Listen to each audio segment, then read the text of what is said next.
La semana comenzó con un rumor que nadie se atrevía a confirmar. Se decía que Checo Pérez había sido invitado a participar en una evaluación técnica en Imola, algo muy específico, muy puntual y muy reservado. Nadie lo vio llegar. Nadie lo registró oficialmente. Pero el lunes, algunos trabajadores del circuito vieron movimientos en una zona normalmente inactiva. Un monoplaza fue activado sin previo aviso, sin cámaras, sin espectadores. Y aunque no tenía el nombre estampado, en la carrocería todos sabían a quién correspondía. Era el coche de George Russell. Lo que más desconcertó a los presentes no fue el uso del auto. Fue quien lo estaba usando. Checo apareció en la zona técnica con ropa sin logotipos, acompañado de solo 2 personas. Ningún uniforme, ningún anuncio. Y sin decir palabra, caminó hacia el garaje donde el monoplaza ya estaba encendido. Los técnicos lo esperaban, serios, sin mirar demasiado. Era como si el acuerdo se hubiera sellado hace tiempo, pero apenas ahora estuviera comenzando a tomar forma física. Durante esa primera jornada, las pruebas se mantuvieron totalmente fuera, del alcance de los ojos curiosos. No se compartieron datos, no hubo telemetría visible. Pero el rostro de los ingenieros decía más que cualquier pantalla. Algunos salían del box con gestos de sorpresa, otros simplemente callaban. Pero todos coincidían en algo. Lo que Checo estaba haciendo dentro de ese auto no era una prueba superficial. Estaba comunicándose con el coche, como si fuera suyo. Russell no fue informado del todo. Se le mencionó una evaluación paralela, sin detalles. Pero el martes por la mañana, una conversación entre 2 miembros del equipo lo alertó. Él ya pidió los cambios con base en sus sensaciones, y funcionan, dijo uno. George no preguntó a quién se referían. No lo necesitaba. Su reacción fue inmediata. Se encerró en su sala privada durante horas y canceló su participación en una reunión técnica. No era molestia. Era algo más profundo. Era el inicio del descontrol. Mientras tanto, Checo seguía rodando con consistencia. Sus tiempos no eran el foco, sino su feedback. La forma en que hablaba con los ingenieros, cómo describía el comportamiento del coche y la precisión con la que ajustaba su estilo a cada pequeño cambio, dejó al equipo en una mezcla de asombro y confusión.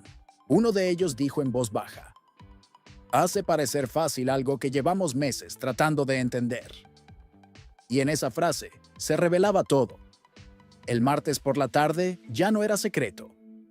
Toda la estructura interna del equipo sabía que Checo había estado al volante del coche de Russell. Algunos incluso comenzaron a especular con escenarios posibles, futuros cercanos, movimientos que hasta hacía pocos días habrían sido impensables. Toto Wolff, aunque no emitió ninguna declaración, fue visto durante varios momentos clave en la sala de datos, observando cada informe con una expresión que muchos describieron como concentración sin distracción. Russell finalmente pidió hablar con Toto. No quiso intermediarios, no quería rumores, quería respuestas.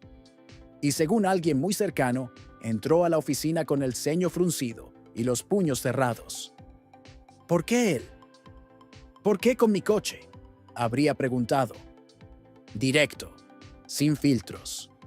La conversación duró menos de 10 minutos, pero cuando salió, no volvió a cruzar palabra con nadie del staff ese día.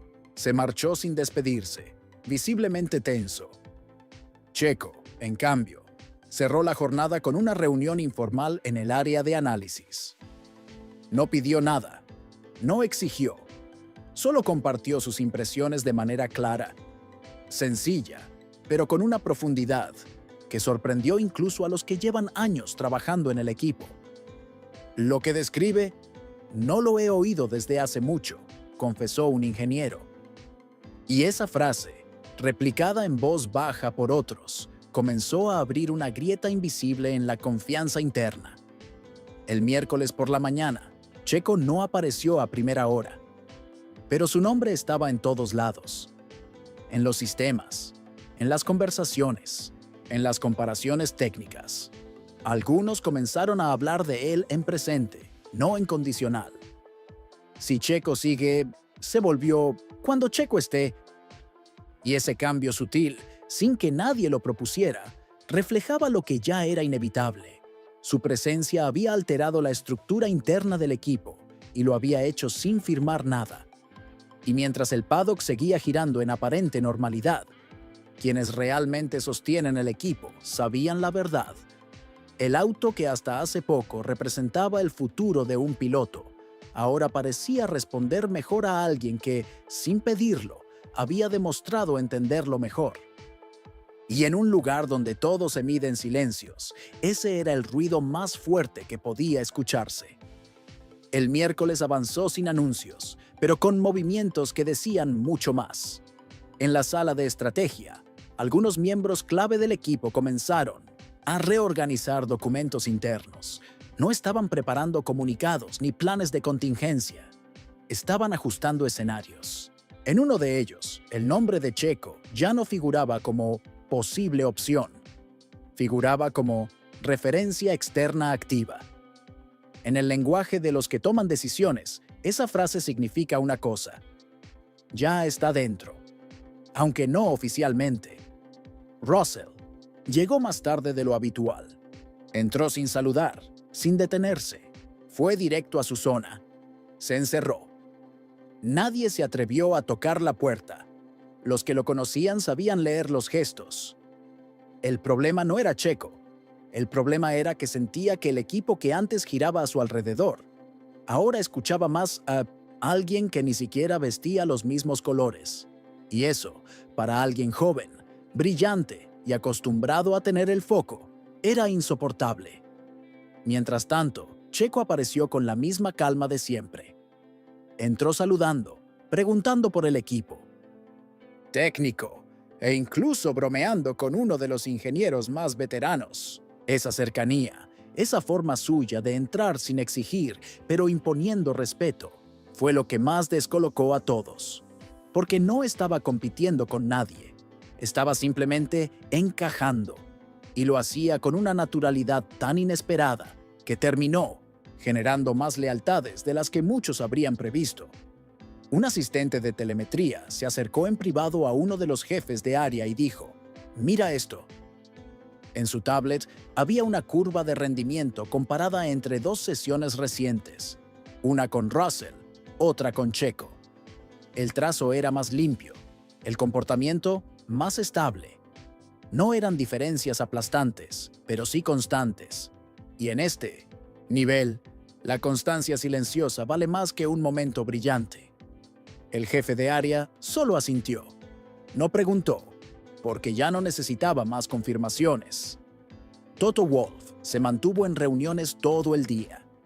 No eran públicas ni formales. Algunas se daban de pie, entre pasillos. Otras a puerta cerrada. Pero en todas, el tema era el mismo. ¿Qué hacer si el impulso se convierte en decisión? No había un conflicto técnico. No había una ruptura visible.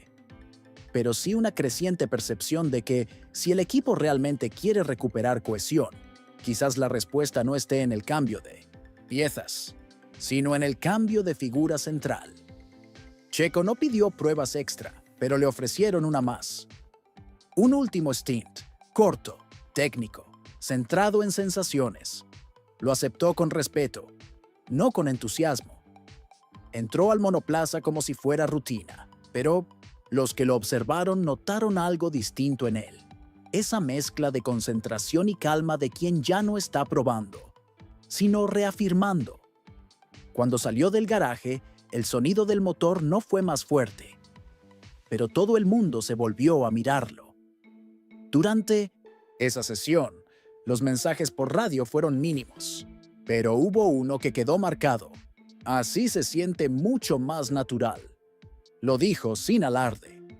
Solo lo comentó como quien habla de una silla que por fin se acomoda a la espalda. Pero en el equipo, esa frase rebotó como si fuera una declaración formal. Porque cuando un piloto habla de naturalidad, los ingenieros saben que es lo más difícil de lograr. Y él lo dijo como si fuera obvio. Russell supo del comentario. No por los jefes, por los técnicos. Y fue suficiente para que volviera a entrar en modo bloqueo. No respondió mensajes. No compartió sala. Solo pidió que no lo llamaran para la siguiente reunión. Sabía que su lugar aún no estaba en juego oficialmente, pero también sabía que no se necesita una confirmación para empezar a ser desplazado emocionalmente. Y eso es lo que lo consumía por dentro. Al finalizar el día, un documento fue archivado en el sistema interno bajo una carpeta sin nombre. Era un reporte completo de la sesión de Checo. No decía test oficial, no decía evaluación piloto, solo resumen de análisis extendido. Y esa redacción cuidadosamente elegida era más que un tecnicismo. Era una señal, una manera de dejar el archivo listo para lo que pudiera venir. Y mientras el sol caía sobre las curvas silenciosas de Imola, una conversación se dio en voz baja entre dos figuras clave del equipo. Uno dijo, Russell es el futuro, pero Checo puede ser el ahora. Y el otro, tras una pausa larga, respondió sin mirar. Y a veces, el ahora es más urgente que el futuro. Nadie más los escuchó, pero esa frase, dicha justo cuando el día moría, dejó claro que la historia aún no había terminado. Solo estaba esperando que alguien la confirmara. La mañana siguiente se sintió diferente desde los primeros pasos en el paddock. El aire era más denso, no por el clima, sino por la carga emocional que se acumulaba desde hacía días. Las puertas se abrían como siempre, las luces se encendían, como cada jornada, pero la forma en que la gente se movía delataba lo que realmente ocurría. Nadie quería ser el primero en hablar, pero todos sabían que ya no podían callar. Checo llegó puntual, con la misma serenidad que lo había caracterizado. Desde el lunes, saludó con una sonrisa leve, preguntó por algunos nombres y se dirigió a su rincón asignado sin apuro. Pero hoy no era igual. Lo seguían más ojos que nunca. No por curiosidad, por expectativa, porque cada paso que daba reforzaba la sensación de que, aunque no tenía contrato, ya ejercía liderazgo. Y eso era lo que más desestabilizaba todo. Russell ya no disimulaba su incomodidad. Se presentó a su zona técnica con gesto serio, casi desafiante.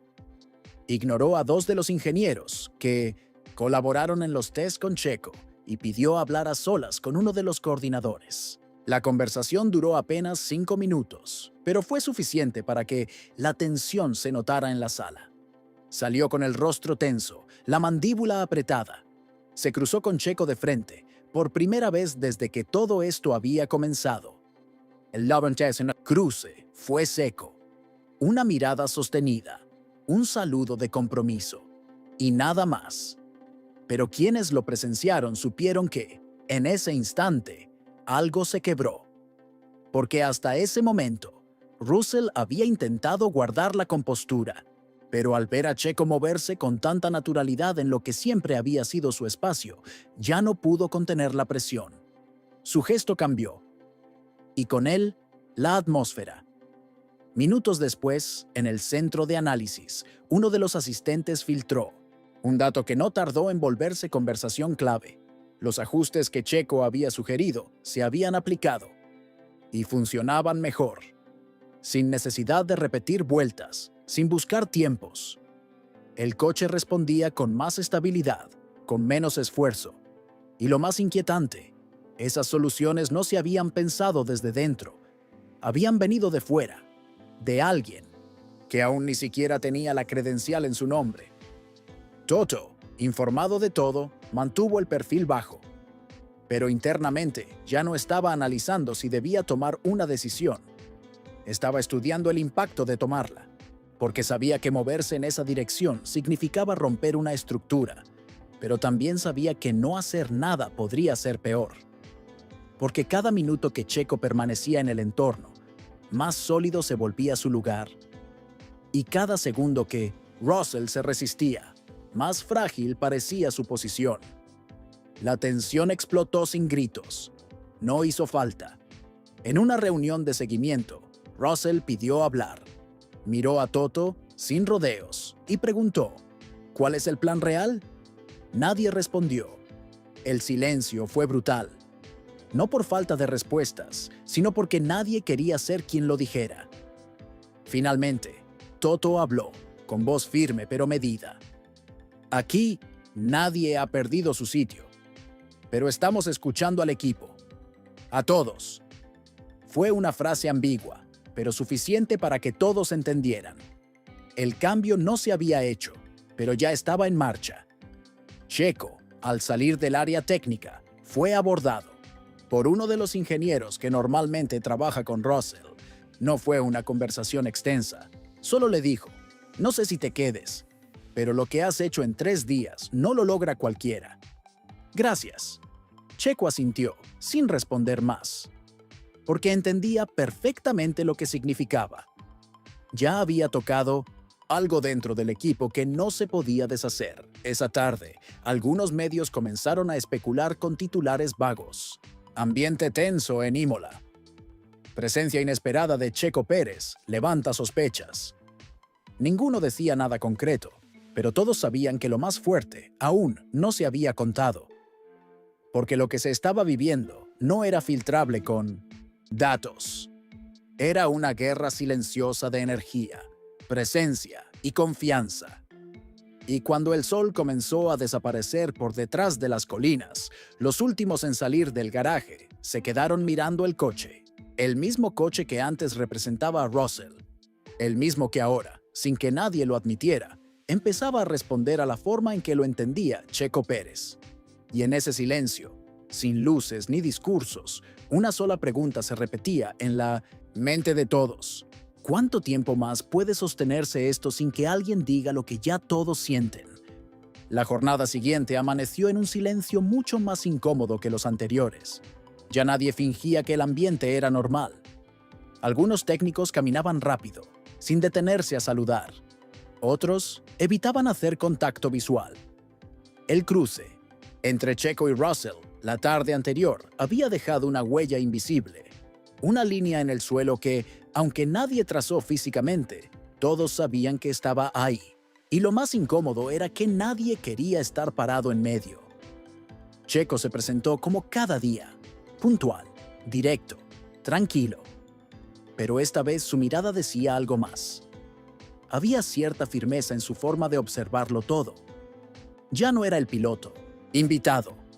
Era el profesional que sabía que había entregado resultados, que había leído bien la atmósfera, que se había ganado el espacio con hechos, no con discursos. Saludó a todos con cortesía, pero ya no se le sentía visitante. Se le sentía inevitable. Russell llegó después, con los hombros tensos, el paso contenido y la mirada clavada en el suelo. Caminó entre los suyos, pero no se detuvo con nadie. No saludó, no preguntó. Entró directamente al simulador y pidió que no se le interrumpiera. Nadie dijo nada, ni una sola objeción, porque sabían que, incluso sin pronunciarse, estaba hablando con claridad.